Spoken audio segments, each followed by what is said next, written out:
What is up, everybody? Welcome back to another video. In today's video, we are here to talk some football, of course. Of course, we're going to talk some football. And today, we're going to take a look around the NFC North. That's right. We're going to be taking a look at the Packers, the Bears, the Vikings, and their future situations. Every team not named the Detroit Lions. That's it. Every team, not the Lions, because we talk about the Lions all the time. So I wanted to take a look around the NFC North, take a look at the situations that each team is in, roughly, head coaching hirings, GM hirings, where they could be going. Now, depending on when you're watching this video, we may know some of those things, but we're going to go through that, get a nice little update on all the teams in the NFC North, kind of a future outlook, because the NFC North could look much different than it has recently. So let's get it started. The city's been down and it found a way to get up. And when you knock us down, we're going to get up. And on the way up, we're going to bite a kneecap off, all right? And we're going to stand up. And then it's going to take 2 more shots to knock us down.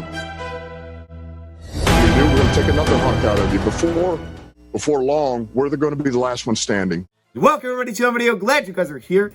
And we're back. We're back to talk some offseason. And today, with the Packers, the Bears, and the Vikings, I like doing videos like this because, for me, I learn a ton from them. Like, I really find myself a lot of times throughout the offseason not paying any attention whatsoever to the other teams in the NFC North. And I kind of forget what's actually going on. I'm like, wait, who they signed? Where's their salary cap at? That stuff throws me off. Seriously, without doing videos like this, sometimes I wouldn't know, like, who's the GM of the Packers. I would have no idea. So this stuff is very beneficial for me, and hopefully it's beneficial for you, all right? We're not going to go into extreme detail here. Like, okay, the Packers, all right, hey, look at this guy. This is the 49th most expensive guy on their, roster right now. Should they keep or cut him? Like, we're not going to do something crazy like that. But we're going to take a look at a future outlook for each of these teams and why the NFC North, I guess you could call it, could be opening up a little bit, but at very least, there's going to be a lot of changes, and changes lead to opportunity. I like that. That sounded cool. I just came up with that. We should start off with the Chicago Bears first because as of today, and I'm sure we'll get another one of these becoming official today. We'll get to that. But as of today, it's become official that the Chicago Bears are going to hire, they know who they're going to hire as their next general manager. So let's take a look at the Chicago Bears and their future outlook. The Bears are coming off a 6-11 season. All right, they finished 3rd in the NFC North. The Lions lost both their games to the Bears this past year. Both of them were very frustrating, okay, especially the second one, being that it was on vacation, being that it was on Thanksgiving. Just the way we lost that game with the dang timeouts and everything like that.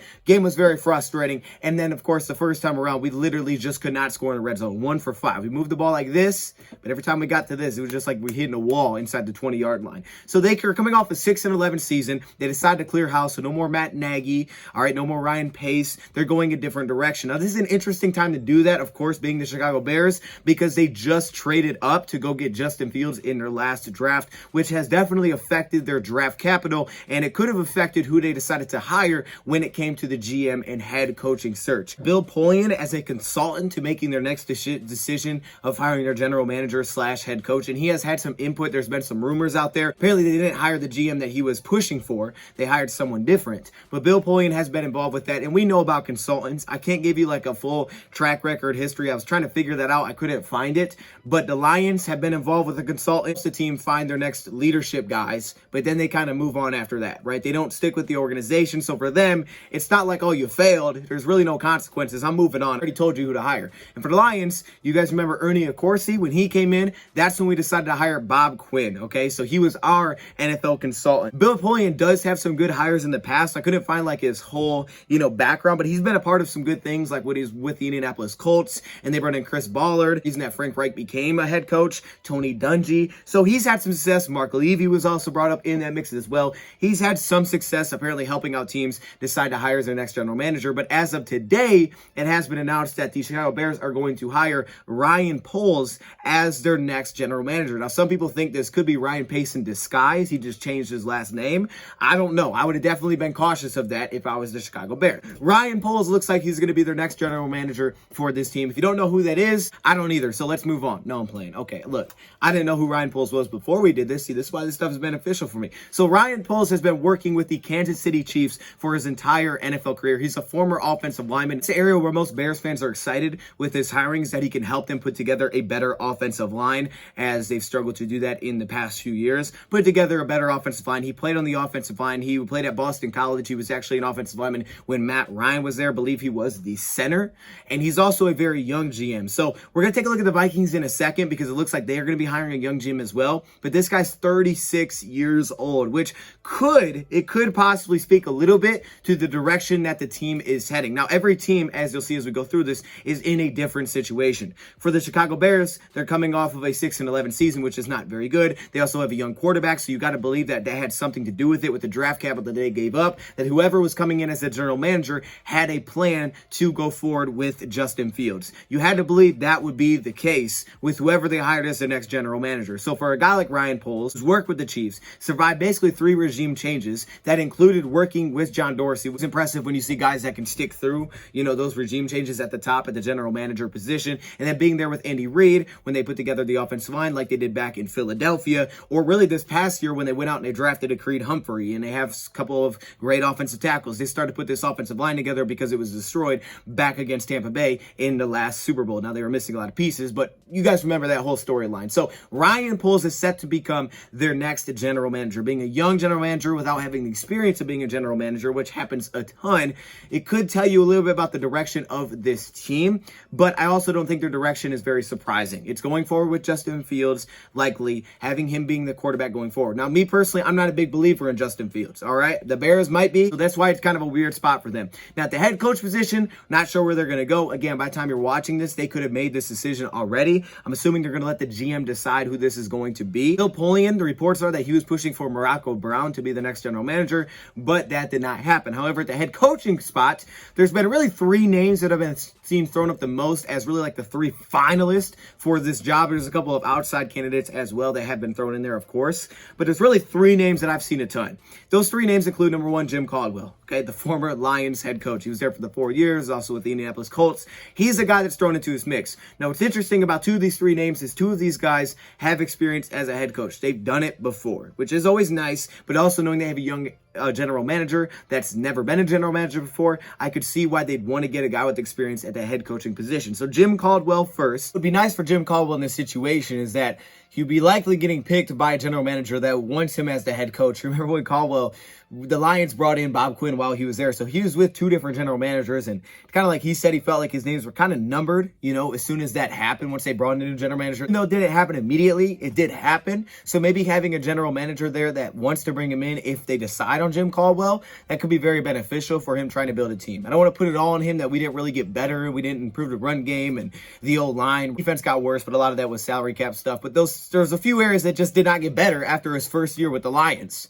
So, of course, if he's with the Bears, I don't really hope it goes well, but it could be very beneficial for him to work with a GM that wants to bring him in. A few things about Jim. Players will like him, and he has a resume. Plus, against the Bears, he was pretty darn good. He only lost 1 time against Chicago. So maybe Chicago's looking at this as like, dang, 2014, 2-0. 2015, we were 2-0. 2016, we split. 2017, we were 2-0. So we only lost to y'all 1. We were 7-1 during that time. So also beat them twice in 2013 as well. I thought, but anyways, we'll see what they do there. Now, there are outside names like a Jim Harbaugh being thrown out there. Please don't do that. Go a different direction. We don't need that. Being an experienced coach makes you feel like, okay, yeah, they're going to go with Justin Fields. They're going to go forward. They're not like in this whole tear down rebuild type of mode. They just have a young GM in the front, right? That's what they're going with. Now, another head coach option that I've seen a lot of Bears fans point to is Brian Daboll, because he's with the Bills. We know the success they're having coming there when Josh Allen became the quarterback in 2018, and we've seen how this offense has really improved. Not to say his resume is perfect in the past. It's not always perfect, but they've seen a lot of good things there. So he's been a hot name amongst fans. He just doesn't have that feel like that's the direction that they're going to go. But it's worth mentioning. The Jim Caldwell, that's one. He's actually in the building today for the Chicago Bears, and I think a lot of people believe that pairing could definitely happen. I could see it. I could see them hiring a guy like Jim Caldwell, get a guy with some experience. He's been within the division before. He had a good record within the division. Compare this with a guy like Ryan Poles. He'll build the run game. I guess that's kind of what we thought would happen with Bob Quinn, though, as well, and it didn't really happen. Either way, we'll see how it works out. Another guy is Dan Quinn, another coach with experience. Right now, he's the defensive coordinator for the Dallas Cowboys. He was with the Atlanta Falcons, where he was fired from, but he has experience being a head coach. He's been to Super Bowl. And then Matt Eberflus. Now, Matt, He's the guy that came up when we were doing our head coaching hiring search. He's a defensive coordinator right now for the Indianapolis Colts. So he doesn't have that experience. However, he does have a really good defense. He's had a really good defense years, but also Bill Polian, apparently, this is the guy that he was recommending. So maybe that's why he's still in the discussions. Apparently, he's going to meet with them on a Wednesday. Dan Quinn has already had his 2 interviews. Y'all know I like my coaches with experience, and these guys have had some success. Caldwell had some success here. We saw Dan Quinn had some success with Atlanta, right? Taking them to a Super Bowl, a couple of playoff appearances. After that, things really never got back to where they were, 7-9, 7-9, 0-5, then being fired. You even have the outside mixes guys. Todd Bowles didn't have a lot of success there, but then Jim Harbaugh's had a ton of success in the NFL. I like my dudes with experience, so there's some good choices there. And then you take a look at a guy like Matt Eberflus, and even if that's maybe the only reason he's still in the mix, he's been very successful as a defensive coordinator. I mean, he's a guy that was literally hired to Indianapolis because the idea was Josh McDaniels was going to become the head coach there, but then he didn't. So he stayed as a defensive coordinator, and he and Frank Reich never met. So they hired Frank Reich to be the head coach. He and Frank Reich never met. But they worked together. And in 1 year, they turned around and got to the playoffs. He's had a really good defense for really since the time he's got there. I mean, this year, 9th in scoring, 2nd in takeaways. So you pair that with the Bears defense, and you got to believe there's going to be some success there. So if they want to stay with kind of the mentality that they've had for years, well, I guess go with another defensive-minded coach, a Dan Quinn, a Matt Eberflus. It would make the offensive coordinator hiring very, very important because you're talking about a young quarterback going forward with this, and they've struggled with the offense. New pieces are going to be coming in. So whoever becomes the OC is going to have a lot on his plate if you go with another defensive-minded guy. So those are really the 3 guys that I've seen the most. Then you have outside names like people saying, well, Eric Bieniemy, because Ryan Poles was with the Kansas City Chiefs. Eric Bieniemy's at the Chiefs right now, so it makes sense that they would hire him and that'd be his head coaching start. It's possible with that connection. So wait and see where they go, but I could definitely see Jim Caldwell becoming your next head coach and kind of a guy like Matt just because Bill Polian does maybe have some push there. All right, so that's the start. This part would be their roster. Now, they have a good cap situation. It's really not a bad cap situation for the Chicago Bears. They have a lot of their defensive veterans currently under contract for 2022, which is nice as well. And their cap space, as much as this is a rough estimate because it definitely can fluctuate, you have future signings that are going to move this around, cuts, trades, everything as we go through the offseason, but it is a number just to put out there to kind of put it in perspective. It's higher than the Lions, right? So they have the best technically cap space heading into 2022 right now at about $30 million. It's a good price point. When you look at the Bears situation, while financially they do have some money to spend, it's going to be an interesting offseason for them, moving on from Ryan Pace to Matt Nagy, because they've had some questionable offseason decisions when it comes to free agency, the money that they're spending, also some questionable draft picks as well. But yes, they have about $30 million in cap space. I believe that's including their futures contracts, where they signed 11 guys to futures contracts, but not including those players. They only have 37 players on their roster heading into 2022, which is pretty low, right? That's a pretty good amount of spots to fill out. Compared to a team like Green Bay, they have 44 players under contract for 2022. Now, that won't say the same. We'll get to Green Bay in a second. Holes that they're going to have to fill out, and they also only have the 5 draft picks to do so. So a post-June 1st trade with some of these guys may not make a ton of sense, but you also wouldn't save a ton of money with a pre-June 1st trade. The main benefit there, even though you'd have a ridiculous amount of dead cap for those guys, is that you would be opening up a lot of cap space for years going forward. Like if you cut Khalil Mack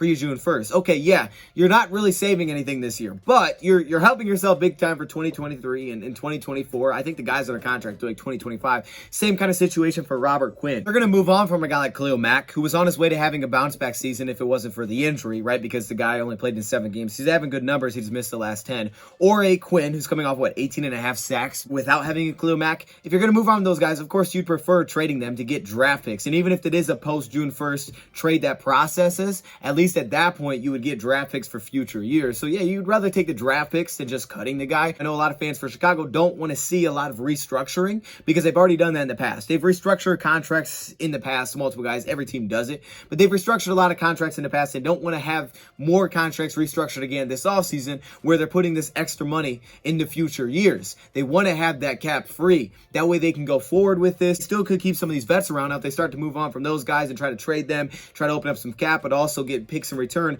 well, then it's a different situation. But if they try to keep some of these vets here, maybe not going crazy in free agency, but looking for a lot of development from within with their new coaching staff, whoever that is that comes in. But also have the option, of course, like everybody, for post-June 1st cuts as well to open up some more cap space for this season. And a couple of guys that come to mind, and again, this would be putting on dead cap for 2023. We'll be saving more money for this year. A couple guys come to mind: Tariq Cohen, Danny Trevathan, who looks like they're probably going to move on from. That's why I put inside linebackers on the needs. You also have Eddie Goldman, who could possibly fall into that category. There's a good amount of holes that the new GM and new head coach is going to have to fill out, and they'll have to make them decisions on how they're going to go forward with this team. But having a young quarterback, I can see this being a year where it's like, okay, let's not restructure and do all this craziness within our contracts, like restructure a whole bunch of deals to save money for this year. Let's kind of take what we got. Let's do a lot of building from within. Let's add some players, but let's really get that foundation built. Now, the veterans will be interesting to see what they do with the Mac and Robert Quinn, if they're able to pull something crazy off of there with some of those guys. But if they bring them back, just kind of building that foundation as a team, filling out some of the little pieces, saving money for future years, maybe getting some draft picks for future years if you're going to do post-June 1st trades for Khalil Mack, for Robert Quinn, and try to go forward for 2023, 2024 with your quarterback. You look at their needs that I had listed here: left cornerback, slot cornerback. They do need some cornerback help. Interior defensive line, Akeem Hicks, Bill Nichols, both those guys are set to be free agents. Wide receiver help. Okay, this one's huge, of course. We had Allen Robinson, who was on the franchise tag. The only receiver they have under contract that's actually played, aside from practice squad guys, is Darnell Mooney. That's it. It's just Darnell Mooney. They need receiver help, especially if they're going to go forward with Justin Fields. Now, you can do that. There's a lot of receivers out there, but receiver help will be a big part of this. We brought up the interior offensive line as something that Ryan Poles has been a part of, so that's probably an area where they think he can definitely help them put together a run game, especially when you have a guy like David Montgomery, who they really like. Where they're at, you don't want to say that they're in like, oh, they're in a full rebuild, they're in a complete mess right now, because I don't think they are. It's just that they're going with a young quarterback, so they could try to move on from some of these veterans that they currently have, save even more money, look forward to the future, and start to build the younger guys. They could do that, or they could continue with some of the playmakers they have on defense, try to get back to being one of the top defenses, get an offensive mind, whether that's through the head coaching position, likely just the offensive coordinator, get an offensive mind to hopefully get more out of Justin Fields going forward. Got to believe they're going forward with Justin Fields. I'm not a personal huge Justin Fields believer, but I could see that, but I don't necessarily think this has to be like a huge tear it down thing. It could be, but I don't think it has to be. Unless they're going to try to move some of these older players, I really don't see a ton of change coming. Like, it's not going to be a complete overhaul throughout free agency. Don't see that being the case. You know, they have to spread their money out, fill out the roster, get some receiver help, not having a ton of draft picks, but they're looking for that growth within with what they have. Get their draft picks round 2, round 3, round 5, round 5, round 6. That's not great. They don't have a ton of draft picks. Again, that was a lot of it was because of the Justin Fields trade up, and then also they got a round 5 pick from the Anthony Miller trade. There's been a couple of things in there. So they don't have a ton of draft picks to work with this year. So some people think they could look forward to the future here, but I got to believe that they're going to roll forward with Justin Fields. Ryan Poles will try to build around Fields, just like I guess they kind of did with Patrick Mahomes. Apparently, he may have had a hand in that as well. So that's the Bears situation. On to the Minnesota Vikings. It looks like they have also may have decided on who they're going to hire as their next general manager. Now, this one isn't as official as the Bears one, but this is who I've been hearing since the Bears decided to hire Ryan Poles, because apparently the Vikings were really down to 2 finalists. It was Ryan Poles or it was this guy whose name I really struggled to say. I don't really know how to say it. I'm just going to say Adolfo Mensa. I don't know if I'm saying it right. I apologize if I'm not. It's kind of a hard name to say, I think. However, that guy looks like he's going to be the general manager for the Minnesota Vikings. So you have Ryan Poles. He's 36 years old. He's more of a football guy. And then you have Mensa here, who is more of the analytical guy. I think Kwesi. Is it Kwesi? Kwesi? I don't know. I'm going to say Kwesi because I like Kwesi. That sounds cool. Kwesi here is more of the analytical guy, and he'd be replacing Rick Spielman as their next general manager. He doesn't have the experience being a GM either. He's also still young, being only 40 years old. But he does have experience with a couple of different teams, starting off being with the San Francisco 49ers, and he was there for years. He was their research guy. That's what he was. Started in 2013 as the research guy. He was the manager of football research and development in 2013 through 2016, and then he was promoted to the director of football research and development. Now, Being through that time would mean that he was through a couple different regimes, right? This was the end of the Jim Harbaugh era, which makes me have to throw him in there as a possible candidate. Haven't really heard anything about it, but I have to because there's a connection there, I guess. And then kind of into the Kyle Shanahan era and the success that they've had. He was there through 2019, which means that he was there when they went to their Super Bowl. Quote I found is that he helped develop and implement advanced quantitative methods for game strategy and personal evaluation. The Browns came along. Andrew Berry, he liked him, so he brought him into Cleveland. And with Cleveland, he is their vice president of football operations. That's a pretty high title. So he's been rising up the ranks starting there in 2020, and then, of course, his past season where you can say, yeah, it's a little bit of a disappointment. They had a lot going on with their quarterback, but he's been a part of success, turning things around, going from the bottom, having kind of a mess there in San Fran, and then picking it back up, and with Kyle Shanahan figuring it out again. And then Cleveland gonna get going in 2020, winning a playoff game against the Pittsburgh Steelers. So definitely a riser. My whole life, and not just my professional life, my whole life I've been really passionate about decision-making under uncertainty. And I think Wall Street, my commodities trading background is a reflection of that. I think my graduate school in economics is a reflection of that. I think playing basketball is a reflection of that. When I think what draws people to sports from an academic environment is that you get a chance to apply some of these academic principles to things that happen kind of subconsciously on the court or on the field. As a head coach, we don't really know who he's going to go with here. I really don't have a great feel on who this is going to be because he doesn't necessarily have anyone linked to him as a general manager candidate from what we know. But first guy that comes to mind immediately is DeMeco Ryans because he was with the San Francisco 49ers as their defensive coordinator. And when you think about the Vikings, I always think defense, so I guess it would just make sense. He does have connections to what looks like is going to be their general manager. We just saw what they did against Green Bay Packers, so if that doesn't get the Vikings hype, I don't know what does. And I've also seen a couple of other names thrown out there, like a Todd Bowles, a guy that could be looking for his second shot as a head coach that did not go well at all when he was in New York. However, this would be his second shot at it, so he would have a little bit of experience. And then, of course, Dan Quinn, he comes back up. Now, not a ton of fans are super pumped about those two guys, even though at one point it looked like those were possibly the favorites for this job before they hired, or we knew kind of who they were going to hire as their general manager. Fans aren't super pumped about it. You still get the same names thrown out there. Now we're getting Raheem Morris thrown into the mix from the LA Rams, their defensive coordinator. Again, you have Eric Bieniemy's name coming into the mix. But DeMeco Ryans, definitely see that happening. I could see something like that going down as San Francisco defensive coordinator. So that would be a lot of, inexperience at that spot for Minnesota. But what's important about this one is their GM's 40 years old. It'd be important to see where they go with their head coach. If they go with another guy without experience, a young head coach possibly, that could tell a lot about where the Vikings could be going. They're coming off of an 8-9 season, and they're in a little bit of a different situation. Their cap situation is much worse than the Chicago Bears. But really what it's going to come down to, it seems, is the Kirk Cousins contract and what they're going to decide to do with that, simply between trade him or extend him and keep him around. That kind of seems like the direction that they're probably going to go with this, and that's going to be the headline of the offseason for the Minnesota Vikings. And, of course, that could lead to some big changes. Kirk Cousins, since they brought him in coming in after that 2017 season, they've only been in one playoff appearance. Now, we know it's a team sport, right? So you can't do that by itself, but it is something that I would take note of. What really sticks out here is his cap hit. Right now, roughly about, $12 million over the cap, which is not a good spot to be in. And you throw in the rookie contracts, and, they got to get some money. They got to find a way to build up some money. So there is the option of cutting guys or moving on from guys like Danielle Hunter or Eric Kendricks and Harrison Smith and Michael Pierce, and that would put him at $21 million under the cap. There's options like that. And of course, restructures, things like that will all go on. Or there's the option of simply saying, we're going to look to trade Kirk Cousins. Cutting Kirk Cousins literally does nothing for them. But he has a $45 million cap hit for the season. And this is the last year of his deal. So two things really seem to come up here. Do we trade him or do we extend him? If we want to extend him and keep him around and we feel like Kirk Cousins can go take us to the promised land and maybe not in the so distant future, then an extension here could possibly drop the cap hit big time from this season to save them some money. They could restructure with the extension and push some of that cap hit back. There's that option.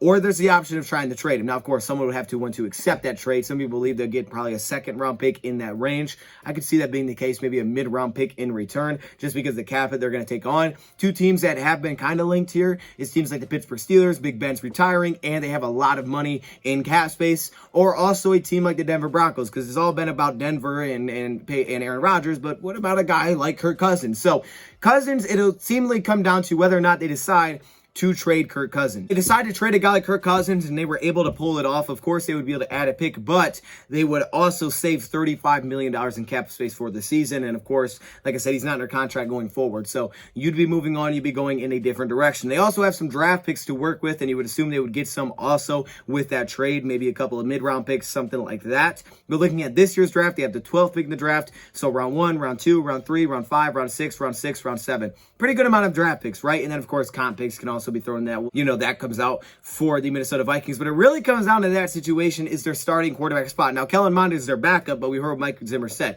Every coach is different. They may like Kellen Mond, whoever comes in next, and he's like, hey, we like this guy. We're going to go forward with him. I thought that was the Vikings. That was kind of their plan, is he could be the future for him.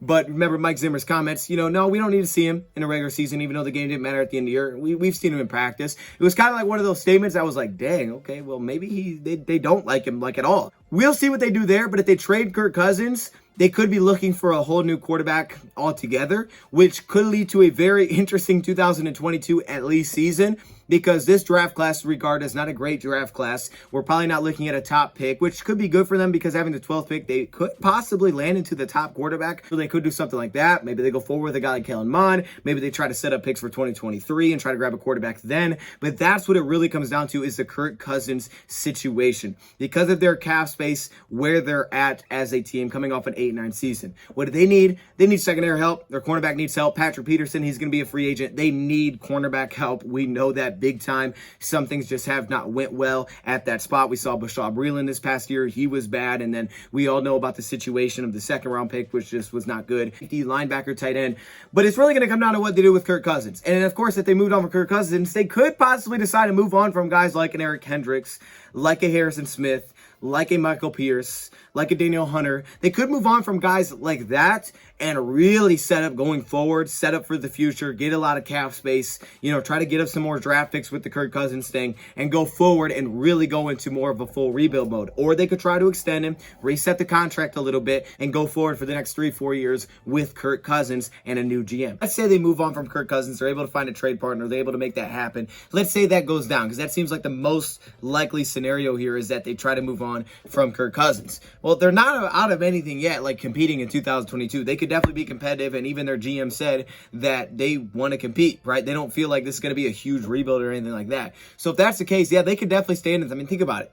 They went far into playoffs with Case Keenum, right? So they could do something like that. Move on from a guy like Kirk Cousins, get some draft picks in return, $20 million in cap space. You could still make some moves to clear up some space, but then you could keep some more of these guys that you currently have under contract, some of the playmakers. You'd have a good amount of draft picks, plus if you get anything for Kirk Cousins, and you could go in this year and compete this year. The biggest thing there then would be who's your quarterback. Either it'd be your 12th pick in the draft, it would be Kellen Mond, or it would be a free agent. I mean, it could be a different pick in the draft, or it'd be a free agent. Maybe a Ryan Fitzpatrick. Do they try him for a season? That could be, kind of messy. Andy Dalton, Teddy Bridgewater, Marcus Mariota, Tyrod Taylor. I mean, Jameis Winston. Like, that could be their best option, but his price might go up. So it's going to be a downgrade at quarterback if Kirk Cousins is out. Kirk Cousins is not a bad quarterback. He's a good quarterback. So they're going to downgrade at quarterback if they go a different direction. It just has the feel that they're going to probably be a middling team, but they could look at it and try to get back to, hey, let's get competitive again, really competitive. Let's get really good at the other things, defense, let's build that up.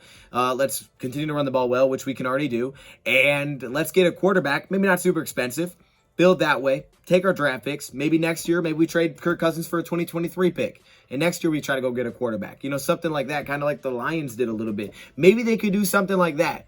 Or they could go full rebuild mode, say, let's move vets, let's move Kirk, let's get the picks for the future.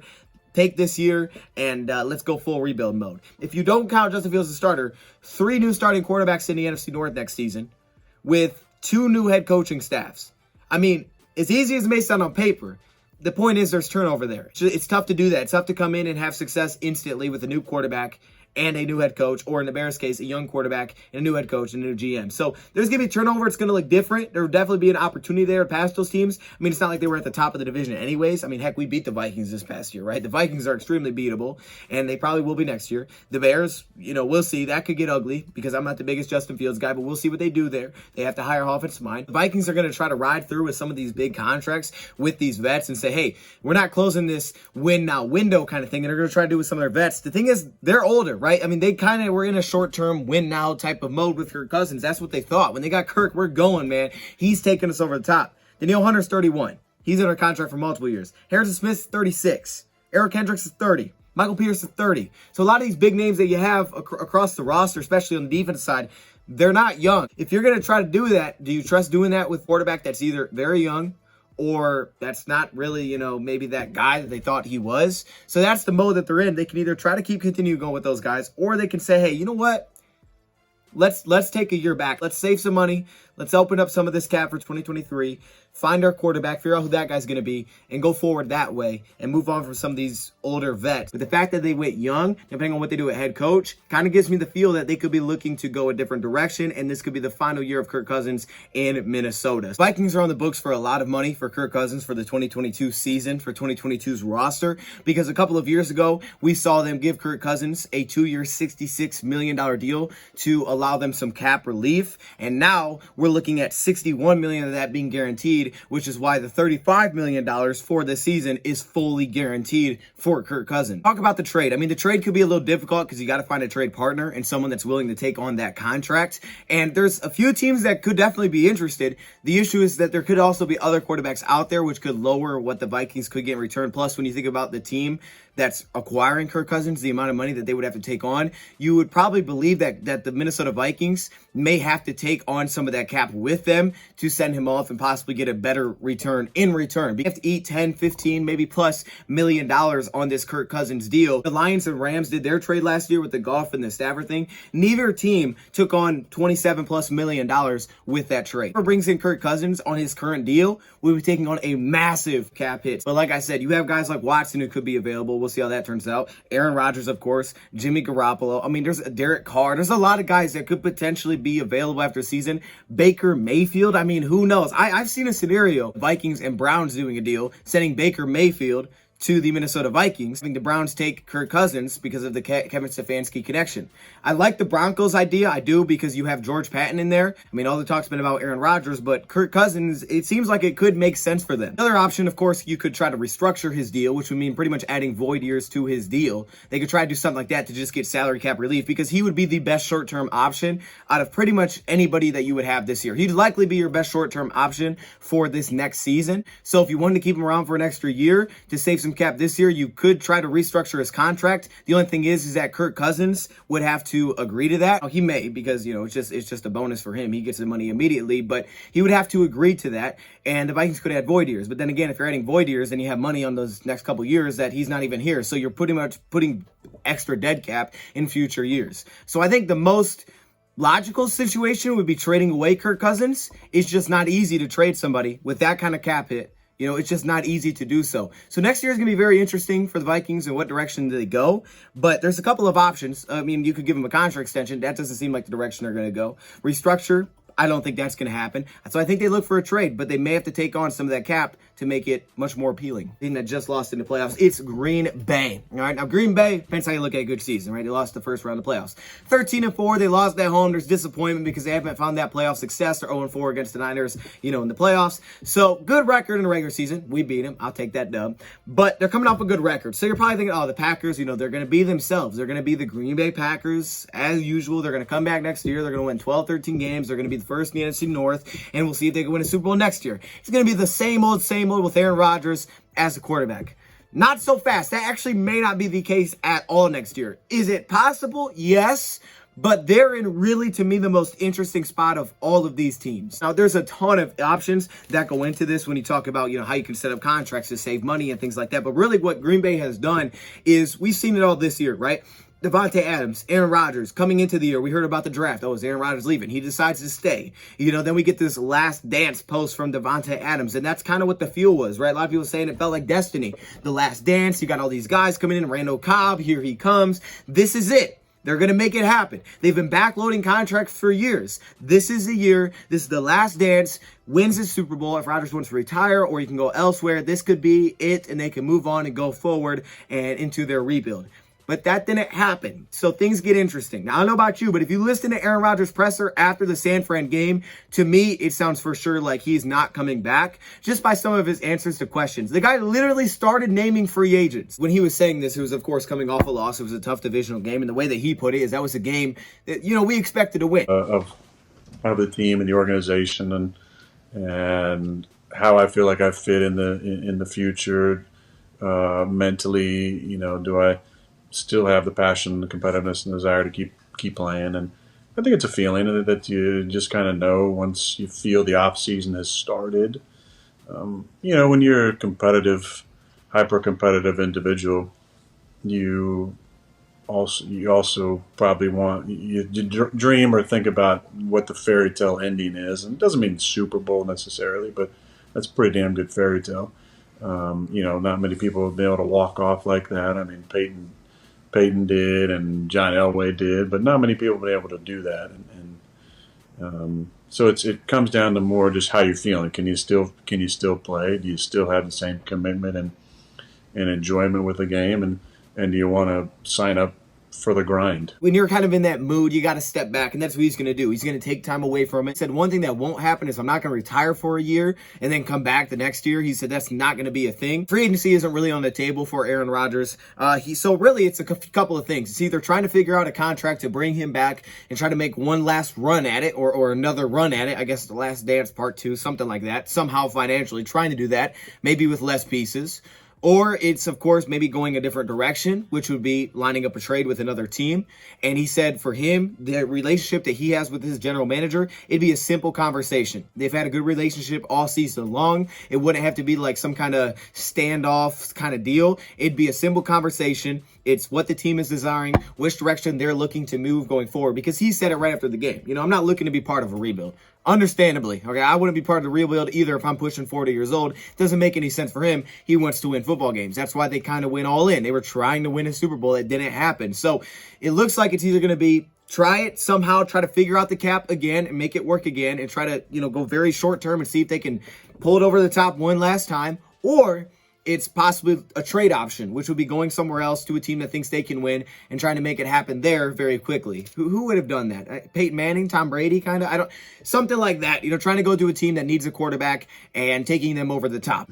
It would be a simple conversation, and whatever comes out of that conversation is moving forward. There's not going to be any weird, standoff, war of silence or anything. It's, Brian and I have had good conversations throughout the year, and when it comes time to make a decision, we'll have a conversation, and that'll be that. It won't be a long drawn out process, and I think that's what's best for me, for him, for the organization, and for all the other decisions that need to be made. Free agency is not. I don't think that's an option, but I think, but everything is definitely on the table. There are things that seem more plausible or more likely, which I won't necessarily get into, but the most important thing is first the commitment to playing and to going through the off season and training and all that stuff is the first, and then after that it's just conversations with my agent and Brian, and looking at the desires of the team and the kind of the mindset moving forward, and then make a decision from there. I really don't think he's going to retire. It's how you want to go out. And he said, the perfect sunset would be winning a Super Bowl, going out that direction. That's not easy to do. Not many people have done that. I just don't have the feel he's going to retire. He could. It just doesn't have that feel to me. He said the decision that he's going to make probably going to be at very late, by the end of February. I understand that my decision does impact a number of other people's decisions, and I want to be very sensitive to that. And so I will I'll definitely make a decision sooner rather than later. What decision that will be upcoming will be obviously Davante and his future with the team. There still is this thing called the franchise tag, which I don't think 17 wants the franchise. Like, no player ever wants the franchise. Ever! But that decision on that, I believe, is in February, and in late February. So I think that should be enough time to make a decision by then. I don't want to put myself on a specific date, but again, I do want to be sensitive to Davante and many other guys who have decisions to make on their own futures, and to drag it out past free agency would be disrespectful to the organization and to those guys. To bring a guy like Devontae back, who you know that, if he's going to stay in Green Bay, they're going to want to try to pair that back together somehow, which would mean probably extending him, but at the same time, dropping the cap big time, and we'll talk about that for this season. He said he wants to make a decision before free agency to be fair to the organization, the direction that they want to go. That way it's not something that they have to worry about.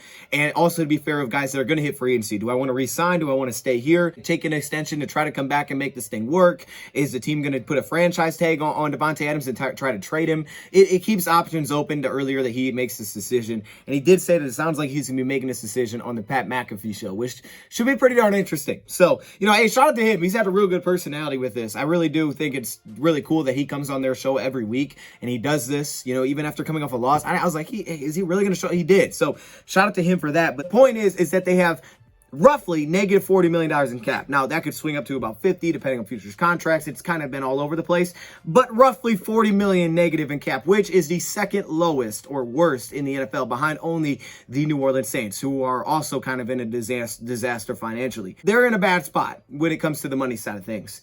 And like the Minnesota Vikings, a lot of it seemingly is going to come down to one Aaron Rodgers and what they decide to do with that guy and what he decides to do going forward as well. There's going to be money savers here. Randall Cobb, you save $6.8 million cutting that guy. Yeah, that's probably going to happen. It seems like a no-brainer. Then you have guys like David Bakhtiari, Jair Alexander. Those two guys, right? About $20 million if you restructure some of those contracts and set up to try to give yourself some salary cap relief. Same thing with Kenny Clark. He could save you about $11 million once you go to restructure. So there's things that you can do to get this under the cap, and they're going to have to do some things. They got to be able to get under the cap for the new league year.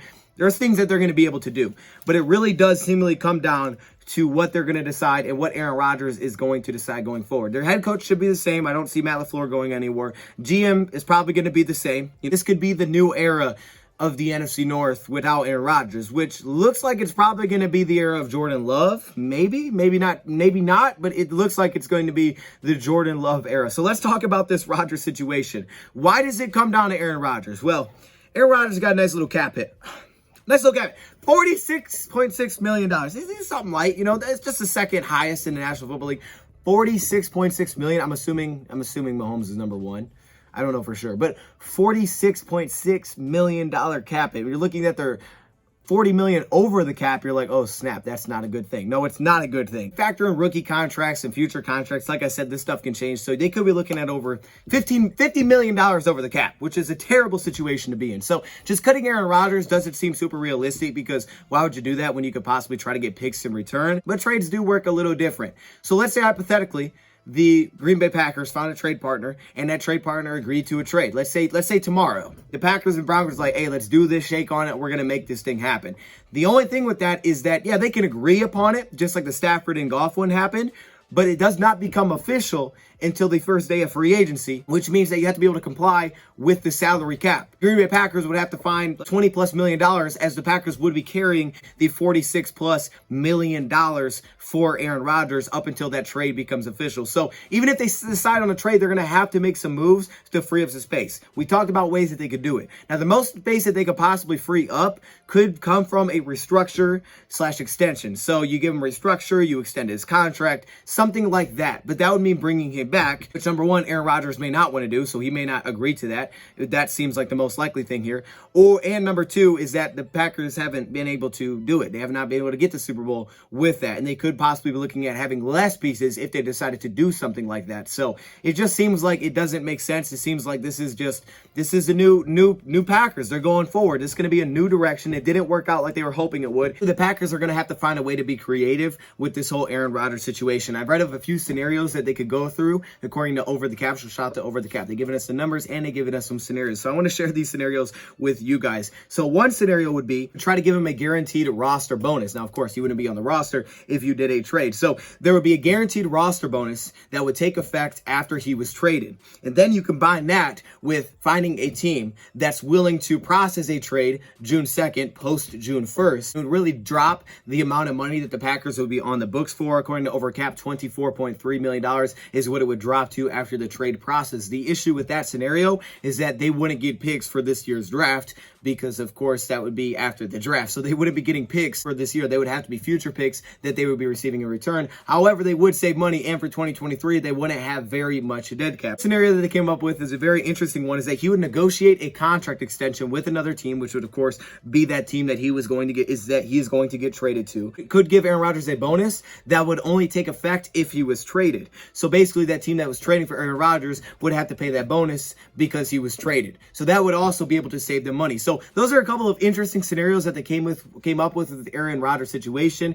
Really does come down to what Aaron Rodgers wants to do. Does he want to stay? Does he want to try to make this craziness work with restructuring, extensions? Doesn't sound like it. You know, I know it's after a loss, but it just doesn't sound like it. It sounds like, okay, yep, this was the last dance. Probably not going to retire. I think he does play somewhere else, but it sounds like they're going to be moving forward, or they could try to get extremely creative with this, but it just seems like it's going to be kind of time for a new fresh start, and the salary cap has kind of caught up with him based on how they've been kind of backloading contracts to set this up for years now. There's other guys that also come to the mix here. You have to take a look at a guy like Davante Adams. Let's say they wanted to bring Davante Adams back. Well, he could be the most expensive receiver in free agency. I mean, he could be signing $20+ million a year contract. He could get a gigantic contract. The issue is for the Green Bay Packers is they wouldn't be able to pay $20 million for 2022. You got to believe. So for them, they would have to lower that cap hit and try to get that cap hit down to like $8 million for the season. 7, 8, 9, something in that range. They'd have to really lower the cap hit so they get that extremely far down for this season if they wanted to try to bring back a Davante Adams on an extension, if they were trying to pair him with Rodgers and continue to bring these two guys together. They would also have the option of letting him walk in free agency, and they could probably award them a comp pick. But again, that would be for the next season, so that wouldn't take effect this year. Or there would be the option of franchise tagging him, which would guaranteed be at least $20 million. Which means they would have to clear up cap space again, even more cap space from somewhere else. And then maybe they could try to trade him to get that cap space back off the books, trade him and get a pick in return. So they would have to clear space to be able to set something like that up. And then they would be able to get picks for this year, which could lead to them going and drafting a receiver. We've seen the rumors about Derek Carr and Davante Adams teaming up, and maybe he wants to go play with Derek Carr. It just kind of seems like this thing's kind of going to come to an end. And those aren't the only free agents. You got Rasul Douglas, Lucas Patrick in there. You got Alan Lazard. You got Equanimeous St. Brown. A lot of receivers like this. And you look at some of their big contracts: Zadarius Smith, Preston Smith, Billy Turner, of course, Aaron Rodgers. Now, with Zadarius Smith, Preston Smith, I could definitely see a guy like Zadarius, them deciding to move on from Zadarius, right? $27.6 million cap hit, but if they moved on, they could save a little over $12 million. I can see that because he really didn't play this past year. Plus, they have Rashawn Gary, who played lights out. So I could see them deciding to do something like that, or a guy like a Preston Smith to save some money as well. But of course, then they'd be losing one of their top edge rushers. That just kind of seems like where we're at right now for Green Bay, and this could lead to completely kind of a rebuild or a retool, however you want to call it. It all comes down to what they want to do with Jordan Love. Do they look at Jordan Love and say, Jordan Love is our future? This is why we traded up for him, because they did trade up for him. Hasn't played that well. He hasn't played a ton, though, either, but we know we beat him when he came in, and he had a couple of mistakes against us. You look at this season as a whole: 58% completion percentage, 2 touchdowns to 3 picks, 68.7 pass rating, 6.6 yards per attempt, including losing to the Chiefs, only scoring 1 touchdown in that game. It hasn't went smooth, I would say. We expect that to be the case. When you lose Aaron Rodgers and you go to Jordan Love, it's not going to be the same. You got to believe it's not going to be the same. We saw it firsthand when we played him in the second half, some of the picks that he threw in that game. It's just not the same. So they could look that direction, say, hey, this is the quarterback that we're going with. It could be about, trying to figure out some of these short-term situations and trying to get their team back and ready to go for a playoff push and believing that he could take them to that spot. And if they're not loving Jordan Love, which I don't think is the case, that's funny how that worked out. But if they're not, then they could be looking at filling up picks for 2023, 2024, 2023 specifically, probably to draft a quarterback, where a lot of people believe we'll have some higher quarterbacks in that class. And the 2022 could kind of be a mess because they're going to be, trying to set up money for the next year. So that could be the Packers situation. Now, with all that being said, definitely could find a way to bring Aaron Rodgers back and try to run it back again. Team probably wouldn't look the same, probably wouldn't have the same pieces because of just the salary cap situation, Smith brothers, guys like that. You probably wouldn't look the same as a team. They maybe not have as much talent. And Aaron Rodgers, it does come down to him, because if he doesn't want to be here, this doesn't make any sense. But let's say he's like, let's run it back. Let's try it again, even if we have less. Well, then they'll have to do that creative. They'll have to get creative with Aaron Rodgers, try to figure out that craziness and try to figure out how can we give him an extension, restructure him, drop the cap hit on this season. That'll be the first step. The second step will be cutting Randall Cobb, $6.8 million cap hit, guy like that. Next up, those outside linebackers, Za'Darius, Preston. Maybe they move on from both of those guys, trying to figure out something there. Maybe it's a post-June first cut, and you add some more dead cap to the next season, saving money there. Maybe it's a Billy Turner because we saw Dennis Kelly step in at tackle. So maybe it's something like that. It's cutting guys like that, trying to bring back a Devontae Adams on an extension, but dropping his cap hit big time this year. Because if you take away Devontae Adams from this mix, does Aaron Rodgers really want to come back? I mean, you got to think about it. He called him the best receiver in the league. So, and I think he's the first free agent he brought up. And then, of course, like we said, restructuring. David Bakhtiari. Restructure that contract, restructure the contract with Kenny Clark, restructure these guys' contract, give them the signing bonus, save some money. But again, you're kind of going again for that right now push, possibly with less players, less talent than you had. At the same time, your future, again, gets kind of weird, and your quarterback's not getting any younger. So, yeah, it looks like it could be in position where they're just like, hey, we're going a different direction. And if that's the case, they need receiver help big time. They will, because Devontae Adams won't be here. Lazard, St. Brown, they could bring some of those guys back, but they'll probably need help there. Linebacker, we saw Campbell have a fantastic season. Outside linebacker, if they decide to move on, so Smith brothers. They still would have Rashawn Gary, but that could be something. And then some defensive line, defensive tackle help. So for them, they could be in rebuild mode. And if you want to talk about how do you open up the NFC North, it's always been get Aaron Rodgers out of the NFC North. And this could be it. I'm not going to jump on and say Aaron Rodgers is gone, we're winning the North. Like, I'm not going to do that because we don't know if he's going first. You can figure out a lot of things in the NFL. Aaron Rodgers is a very confusing guy. Never really know what he's thinking. But it is very possible that this is kind of the new age for the Green Bay Packers. So quick recap for Chicago. It looks like we kind of know where they're going with this. They're going young. It looks like they're going to go forward with Justin Fields. I'm not a huge Justin Fields guy. Their draft picks aren't very good. They have some bets on defense. They'll have to make the decisions there. If they do try to move a guy like Robert Quinn or Khalil Mack, they do have a guy like Travis Gibson who can step up, and he'd probably be the next guy who they do like. Quinn's coming off a great season, so his stock is higher than ever, but it would have to be a post-June 1st trade, not a pre-June 1st trade, because that wouldn't really save them any kind of money. It would give them picks. It just wouldn't save them money.